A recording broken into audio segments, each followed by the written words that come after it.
এবার শহরের পরিবহন ব্যবস্থায় এক যুগান্তকারী পরিবর্তনের আভাস।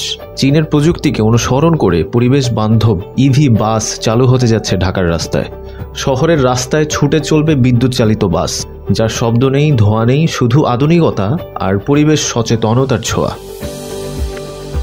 ডক্টর মোহাম্মদ ইউনূসের নেতৃত্বে পরিচালিত এর প্রকল্পে নতুন করে স্বপ্ন দেখছে নগরবাসী। একদিকে সাশ্রয়ী, অন্যদিকে পরিবেশ সংরক্ষণের নজির। বাংলাদেশের জন্য এটি শুধু একটি পরিবহন নয়, বরং একটি মডেল, যা চীনের স্মার্ট সিটি ভাবনাকে অনুসরণ করে বাস্তবে রূপ নিতে যাচ্ছে ঢাকায়।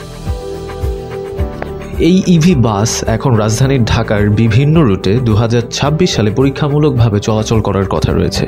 যাত্রীদের অভিজ্ঞতায় এসেছে প্রশংসার ছোঁয়া, বিশেষ করে শব্দ দূষণ ও ভাড়ার দিক থেকে।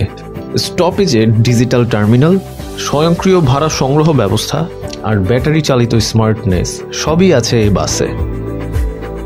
কিন্তু এখানে গল্পের আসল নায়ক দেশের ভবিষ্যৎ শহর পরিকল্পনা, যেখানে প্রযুক্তি, পরিবেশ আর জনগণের সুবিধাকে একত্র করা হচ্ছে।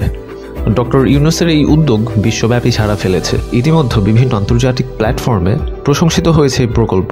ঢাকাবাসীর জন্য এক নবযাত্রার সূচনা। নতুন এক ঢাকার ভাবনা চীনা আদলের প্রযুক্তির ছোঁয়ায় তৈরি হচ্ছে এমন একটি শহর, যেখানে ইভি বাসের মতো পরিকল্পনা শুধু চলাচলের মাধ্যমই নয়, এটা বাংলাদেশের পরিবেশ সচেতন এবং প্রজন্মের চেতনা।